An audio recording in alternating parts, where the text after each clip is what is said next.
দক্ষিণী সিনেমা কুবেরাকে ঘিরে ভারতীয় দর্শকদের মাঝে উত্তেজনা তুঙ্গে।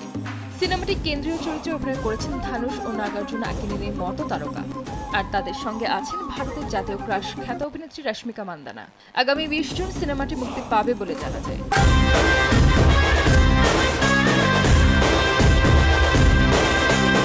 সিনেমা মুক্তিকে সামনে রেখে চেন্নাইয়ে আয়োজন করা হয় বিশেষ এক প্রচারণা অনুষ্ঠানের, আর সেখানেই ঘটে গেল এক আবেগ ঘন ও দৃষ্টিনন্দন মুহূর্ত।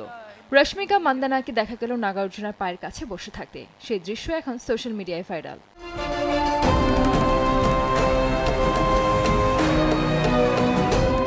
নিজে বড় তারকা হয়েও সিনিয়র অভিনেতার প্রতি অভিনেত্রীর এই বিনয় ও সম্মান প্রদর্শনের দৃশ্য নেটিজেনদের মন ছুঁয়ে গেছে।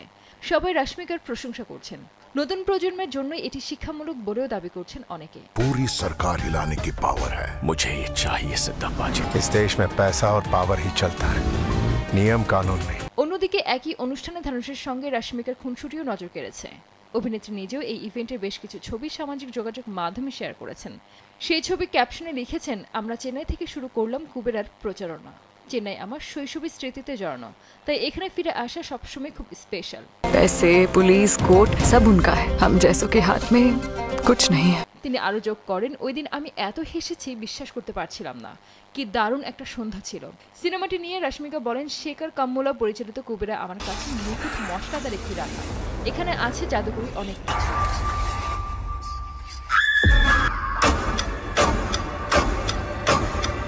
সিনেমাটি প্রকাশিত ট্রেলারের ভিডিওতে এক ভিখারির চরিত্রে দেখা যায় ধানুষকে। রাস্তা থেকে নাগার্জুন তাকে তুলে এনে বড় সুযোগ দেন। ধানুষের চরিত্রটি শহরের কিছু ধনী এবং ক্ষমতাশালী ব্যক্তিদের দুর্নীতি সম্পর্কে জানতে পারে। এরপর সিস্টেমের বিরুদ্ধে লড়াই করতে দেখা যায় তাকে। রশ্মিকাকে দেখা যাবে ধানুষের প্রেমিকার চরিত্রে। সিনেমাটিতে নাগার্জুনা ও সিমি সার্ভের চরিত্র বেশ জোরালো, তা ট্রেলার দেখে অনুমান করা যায়।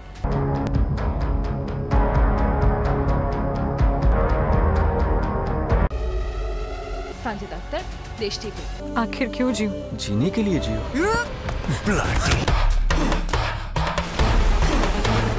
भिखारियों का एड्रेस नहीं होता, कैसे पकड़ोगे?